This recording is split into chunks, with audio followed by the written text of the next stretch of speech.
प्राचीन समय में मगध गांव में एक किसान था।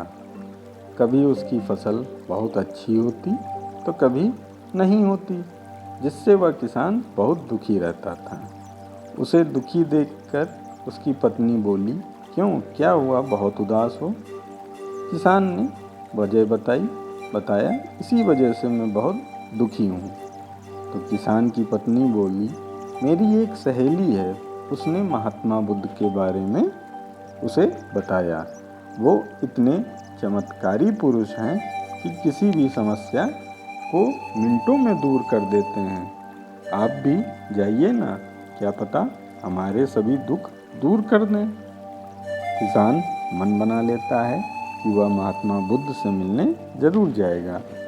अगले दिन किसान किसी से पूछकर बुद्ध से मिलने निकल जाता है और महात्मा बुद्ध के आश्रम में पहुंच जाता है और उनको देखते ही उनके चरणों में गिरकर प्रणाम करता है और अपनी सारी समस्या भगवान बुद्ध को बताने लगता है। गुरु, मेरी फसल कभी बहुत अच्छी होती है तो कभी कुछ होता ही नहीं।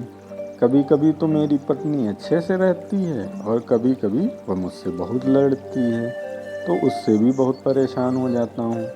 और एक बेटा है, वैसे है तो बहुत अच्छा, पर कभी ऐसा व्यवहार करता है, लगता है मेरा बेटा है ही नहीं।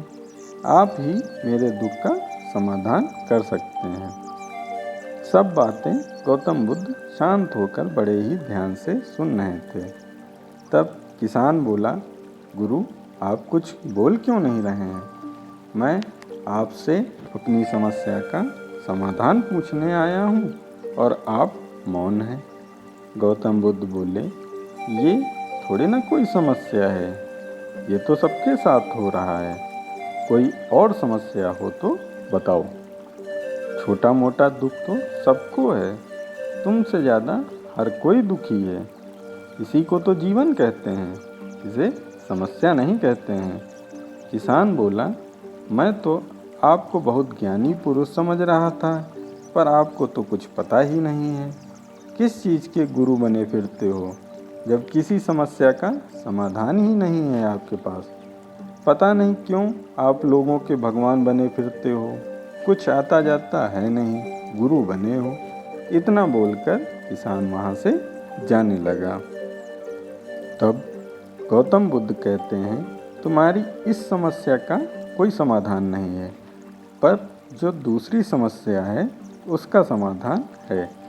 किसान ये सुनकर और गुस्से में आ जाता है, बोलता है, जो समस्या लेकर आया हूँ उसका कोई उपाय नहीं बता पाए, अब दूसरी समस्या का समाधान बता रहे हो जो मुझे पता ही नहीं है। बुद्ध ने कहा, यही तो कारण है आपके दुख का, आपको पता ही नहीं है कि मैं किस बात से दुखी हूँ।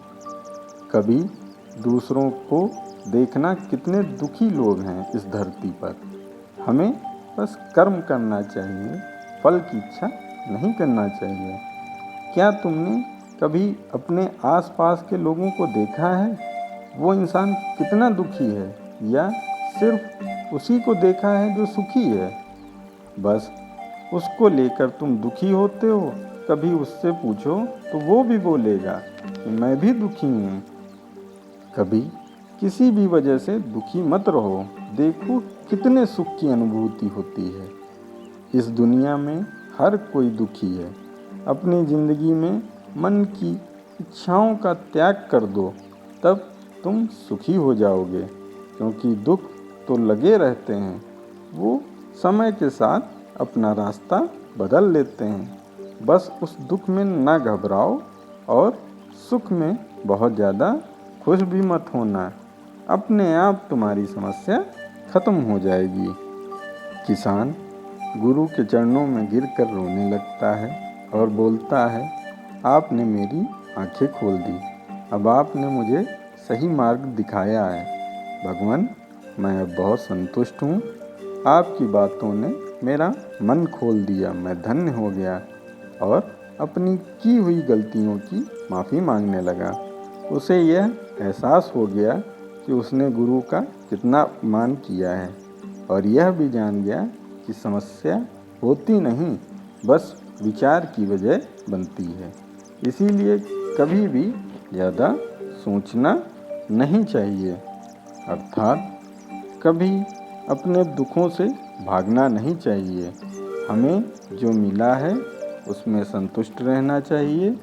हमसे भी ज़्यादा दुखी लोग हैं इस धरती पर उनको देखना चाहिए, तब समझ में आएगा हम कितने खुशनसीब हैं।